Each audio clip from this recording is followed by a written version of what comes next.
भाई एक तो पैसा वैसे नहीं है, उसके बाद पहले से ही आप पब्लिक परेशान है, तो मैंने अपना सारा गोल्ड जो है वो गिरवी रखा है मुथूट फाइनेंस में।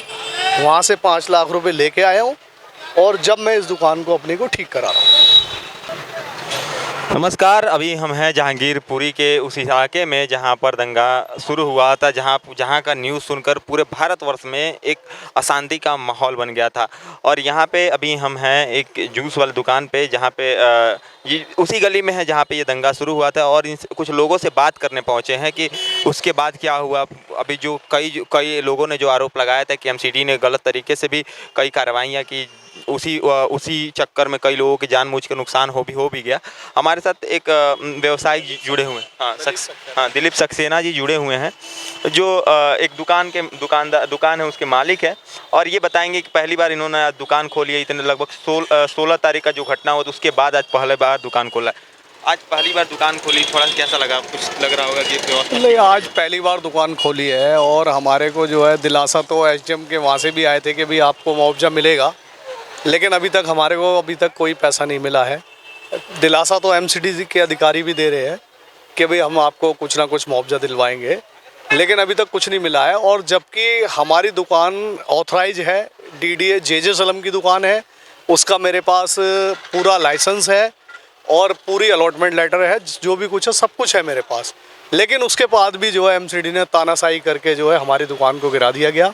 और जबकि अलॉटेड दुकान है और सब कुछ हमारे पास पेपर है सारे, मेरे पास ट्रेड लाइसेंस भी है, प्रॉपर्टी टैक्स भी मैंने दे रखा है और एमसीडी का लाइसेंस भी है मेरे पास। सब कुछ होते हुए भी उन्होंने जो है किसी की कोई सुनवाई नहीं की और उसे तोड़ डाला। और जबकि आज मैंने पहली बार दुकान थोड़ी सी खोली है अपनी, और देखो अब जैसा भी होता है, जैसे आगे एमसीडी से मिलता है या एसडीएम द्वारा मिलता है कुछ, तो उसकी भरपाई हो। तो लेकिन एमसीडी जो है, एमसीडी को कोई आदेश नहीं है कि पक्के स्ट्रक्चर को जो है गिराया जाए, लेकिन इन्होंने हमारा पक्का स्ट्रक्चर कोई ना नोटिस दिया ना कुछ दिया, बगैर उसके तोड़ डाला पक्का स्ट्रक्चर। कितने का नुकसान हुआ था? नुकसान 8 से 10 लाख रुपए का नुकसान है मेरा। क्या था ये चीज़ें अभी नहीं मिल पा रही होंगी आपको? मतलब हमें तो कुछ भी नहीं मिल पा रहा। यहाँ पे मेरे 4-5 काउंटर थे जो कि कम से कम 1 लाख रुपए के आसपास थे। 1 लाख रुपए के आसपास तिरपालें लगी हुई थी, ऊपर बोर्ड लगे हुए थे इलेक्ट्रिकल, वो सारे मतलब सब कुछ का उसका कुछ का कोई पता ही नहीं है कहाँ गया सारा सामान। और ऊपर भी जो भी कुछ था, मतलब सारे बोर्ड मतलब जो कि है सारा कुछ बिल्कुल डैमेज हो चुका है। तो मतलब तोड़कर इधर फेंक दिया गया कि एमसीडी उसको उठा के लेके? एमसीडी भी उठा के लेगी, कुछ यहाँ से लोग बाग उठा के ले गए। तो कॉलोनी ऐसी है यहाँ पे, तो अगर एक कील भी रह जाए तो उसे भी उठा के ले जाते हैं, तो बड़ी चीज़ है।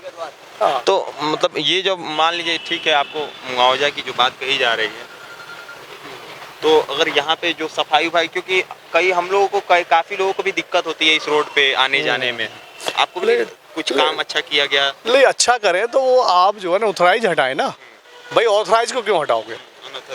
हाँ, आप अनऑथराइज हटाएं। जो जबकि मेरी दुकान जो है, जो मेरे को अलॉटेड है उससे जो है छोटी है, मतलब उससे साइज मैंने छोटा बनाया हुआ है जो अलॉटमेंट है। उस बात को जो है हमारे सिविल लाइन की कमिश्नर भी मान रही है कि हाँ वो आपकी दुकान छोटी बनी हुई है साइज के हिसाब से, क्योंकि जो चीज़ स्ट्रक्चर बना हुआ है उसे ना तो मैं छोटा कर सकता ना बड़ा कर सकता, तो वो तो कोई भी आके नापेगा तो वही होगा। जबकि मेरी दुकान जो अलॉटेड है उससे 3-3 इंची छोटी बनी हुई है दोनों साइड से, चौड़ाई में भी और लंबाई में भी। उसके बावजूद भी मेरे साथ ये तानाशाही की गई है। और अभी भी मौके पे आप नाप सकते हो, मेरे पेपर देख के आप उसका निकाल सकते हो, उसके बावजूद भी जो है ये तानाशाही हुई है। तो अभी आप मुआवजा की मांग कर रहे हैं? मुआवजा भी सरकार ने जैसे आपने बताया कि भाई एसडीएम वगैरह कह रहे हैं, बाकी अब जब मिल जाए जब ही है ना। अभी तक तो 1 रुपया भी नहीं मिला, अभी तक तो गरीब मारी हो रही है ये। भाई हमारा एक रोजी रोटी कमाने का यही साधन था, इतने दिन से ये बंद पड़ी हुई है। आज हमने जो है इधर उधर से करके इस दुकान को खोला है। अब इसको धीरे धीरे भाई मैंने आज जो है अपनी चीज़ जो है गिरवी रख के 5 लाख रुपए में वो रिपेयरिंग करके करवा रहा हूँ। तो जो सरकार मतलब अभी यहाँ के बाद लगातार दिल्ली में बुलडोजर जैसे चलाया जा रहा है अब लगातार। नहीं, बुलडोजर चलाए ना आप। मैं तो ये एमसीडी को खुला कहता हूँ कि जो अनऑथराइज है वो आपसे एक भी नहीं हटा, और जो ऑथराइज, जो एक गुप्ता जी थे, एक दिलीप सक्सेना की दुकान थी, ऑथराइज तोड़ दी गई, अनऑथराइज को इन्होंने तोड़ा नहीं। भाई इसमें तो कोई राजनीति है क्या है, जब अनऑथराइज आप तोड़ नहीं पा रहे हो, ऑथराइज को तोड़ रहे हो, तो ये तो गलत बात है ना। ये तो प्रशासन भी देखेगा, कोर्ट भी देखेगा, लेकिन प्रशासन की तो तानाशाही है इसमें, जो है पूरी प्रशासन की तानाशाही है। भाई आप अनऑथराइज तोड़ो ना, आप इसका वो देखो। और सबसे बड़ी बात तो एक ये है कि आप दूसरी एजेंसी की दुकान को तोड़ रहे हो। एमसीडी को कोई पावर नहीं होती कि दूसरी एजेंसी की दुकान को वो तोड़ दे।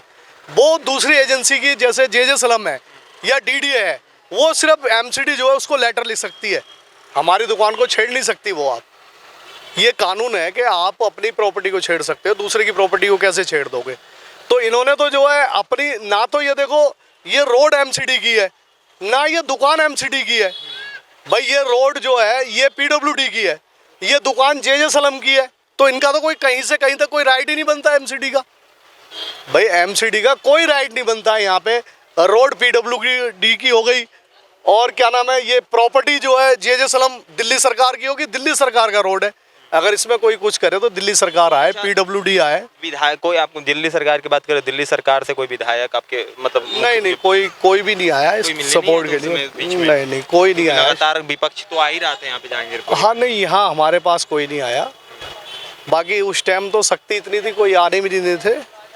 ये अभी तक हमारे को कोई आश्वासन, बस आश्वासन ही मिल रहा है, मिल जाएगा। बलगम की मेरे पास जो है एसडीएम के घर पे गए थे, ढूंढते भी आपको कुछ मिल जाएगा, अपना नाम वगैरह बताओ, तो वो हमने बता दिया उनको, अपने आधार कार्ड वगैरह दे दिए थे। तो 20 दिन तक परिवार का जो व्यवस्था था कैसे किया आपने? नहीं, मैंने अभी आपको बताया कि मैंने अपने परिवार की सोने की चीज़ें 5 लाख रुपए में गिरवी रख के इस दुकान को रिपेयर कराने के लिए जो है मैं तैयार कर रहा हूँ। भाई एक तो पैसा वैसे नहीं है, उसके बाद पहले से ही आप पब्लिक परेशान है, तो मैंने अपना सारा गोल्ड जो है वो गिरवी रखा है मुथूट फाइनेंस में, वहाँ से 5 लाख रुपए लेके आया हूँ, और जब मैं इस दुकान को अपने को ठीक करा रहा हूँ। चलिए धन्यवाद। हम भी चाहते हैं कि आपको मुआवजा मिले जल्द से जल्द, और ऐसे ही रिपोर्ट हम दिखाने के लिए जहांगीरपुरी में आए हैं कि जो पॉजिटिव न्यूज़ है, जो सोसाइटी में दिखाना चाहिए, जिसे हम और आप मिलकर साथ समाज में रह सके, उसके लिए हम इस इलाके में इतने दिनों बाद फिर से आए हैं। हमारे साथ देखते रहे द रिपोर्टर्स अड्डा। मैं दीपांशु यादव, कैमरे के पीछे साबिर अली। नमस्कार, जय हिंद, जय भारत।